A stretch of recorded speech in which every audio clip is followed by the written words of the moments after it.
Hello प्यारे बच्चों, पढ़ लिए बेसिक्स जितने पढ़ा दिए थे। अब क्या पढ़ेंगे? Methods of depreciation. क्या मेथड्स हैं? दो मेथड्स हैं। एक हमारे पास है स्ट्रेट लाइन मेथड, दूसरा है रिटर्न डाउन वैल्यू मेथड। ठीक है जी। स्ट्रेट लाइन मेथड में इसके और भी नाम है, जैसे ओरिजिनल कॉस्ट मेथड और फिक्स्ड इंस्टॉलमेंट मेथड। वहीं रिटर्न डाउन वैल्यू मेथड के दो और नाम है, जैसे डिमिनिशिंग बैलेंस मेथड और रिड्यूसिंग इंस्टॉलमेंट मेथड। याद रखना कि डेप्रिसिएशन को मेजर करने के ये जो दो मेथड्स मैंने लिखे हैं, ये आपके सिलेबस में। वैसे कितने मेथड्स हैं? वैसे 8 मेथड्स हैं टोटल। ठीक है, 8 मेथड्स हैं, लेकिन आपके सिलेबस में सिर्फ ये दो मेथड्स हैं, तो हम यही दो पढ़ेंगे। और आज जो पढ़ेंगे वो है स्ट्रेट लाइन मेथड। ठीक है जी। इसका स्क्रीनशॉट लेना है तो ले लो जल्दी से।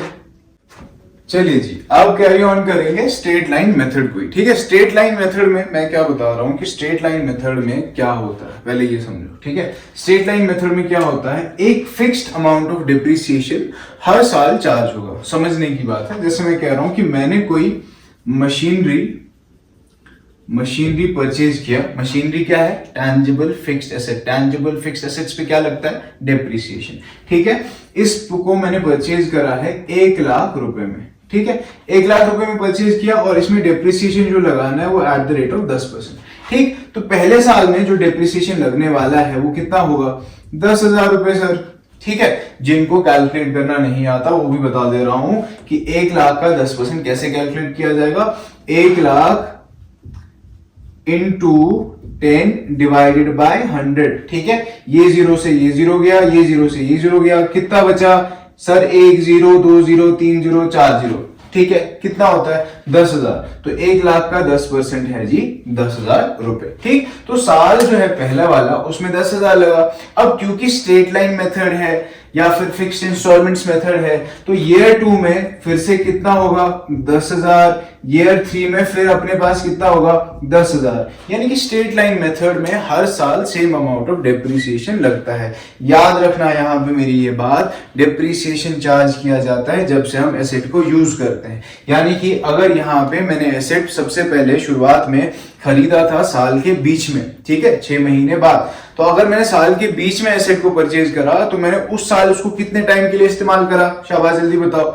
6 महीने के लिए। ठीक है ना, तो 6 महीने के लिए जब इस्तेमाल किया तो पूरे साल का डेप्रिसिएशन नहीं लगेगा ना। फिर क्या करेंगे उस केस में? यहां जो आपने 1 लाख इंटू 10 बाय 100 करा, आपको क्या करना पड़ेगा उस केस में?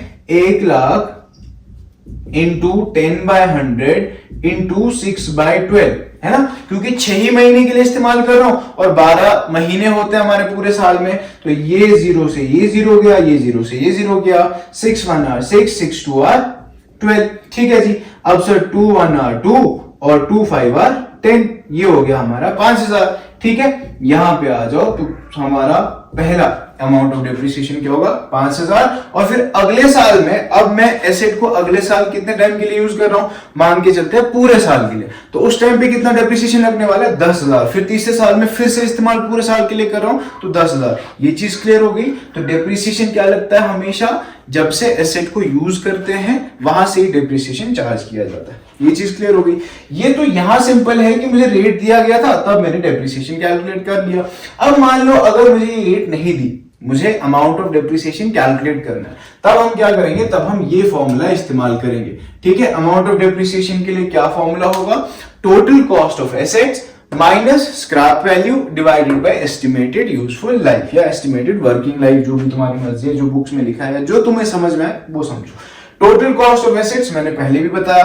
टोटल कॉस्ट ऑफ एसेट क्या होता है? Purchasing cost plus transportation charges plus installation charges, कोई भी जो चार्जेस एडिशनल लगते हैं वो उसमें ऐड करके लिखना है। ठीक है, जैसे मैंने टीवी खरीदा था ना दिल्ली से, फिर 5,000 रुपए किराया दिया और 1,000 रुपए मैंने किसको दिया था? जिसने इंस्टॉल किया था। तो मेरा टोटल कॉस्ट ऑफ एसेट कितना हुआ? टोटल कॉस्ट ऑफ टीवी हुआ 56,000। वो मैं यहां लेके चलूंगा। अब मान लो एग्जाम्पल से मान के चलते हैं, ठीक है, कि कोई मैंने मशीनरी खरीदा 1 लाख रुपए में, ठीक है, और उसको यहां लाने के लिए 20,000 रुपए किराया लग गया। तो टोटल कॉस्ट ऑफ एसेट कितना है? 1,20,000। ठीक है जी।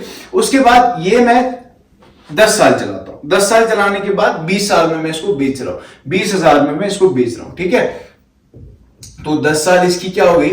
Estimated useful life. और स्क्रैप वैल्यू कितना हो गया? 20,000, वो मैं लेस कर दे रहा हूं। Divided by what? What is the estimated life? 10। ठीक है, तो 1,20,000 माइनस 20,000 कितना रह गया? 1,00,000। 1,00,000 डिवाइडेड बाई 10, 0 से 0 कट गया तो क्या रह गया अपने पास? 10,000। तो मेरा अमाउंट ऑफ डेप्रिसिएशन कितना आ गया? 10,000। ये चीज समझ में आई?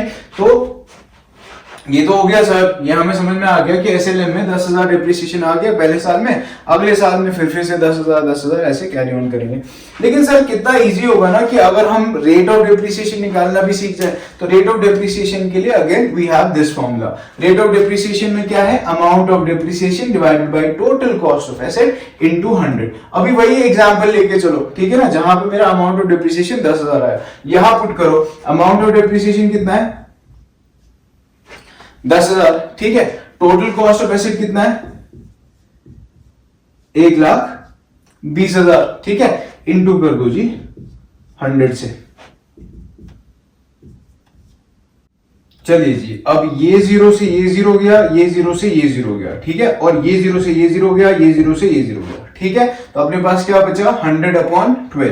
तो 12 1 आर 12, 12 8 आर 96, ठीक है। तो कितना बचा अपने पास? 4 बचा, उसके साथ 0 लगा देंगे तो 40 हो जाएगा। फिर अपने पास क्या आएगा? 12 3 आर, है ना, 12 3 आर कितना होता है? 36। तो 8.33 अपना रेट ऑफ डेप्रिसिएशन आ जाएगा, ठीक है। इसके बाद में इसी मेथड के ऊपर, एसएलएम मेथड के ऊपर कुछ क्वेश्चंस मैं कराऊंगा कि कैसे हम अमाउंट ऑफ डेप्रिसिएशन कैलकुलेट कर सकते हैं, और मशीनरी अकाउंट भी कराऊंगा मैं, जहां पे रेट ऑफ डेप्रिसिएशन जो दिया होगा वहां calculation of profit and loss वो भी हम प्रैक्टिस करेंगे, ठीक है। तब तक के लिए अगर किसी बच्चे को ये कॉन्सेप्ट्स में कोई भी डाउट है, कोई भी सवाल पूछना है, मुझे डायरेक्टली कमेंट सेक्शन में पूछ लो या फिर मेल कर दो, ठीक है। I will be there to answer. तब तक क्या करोगे?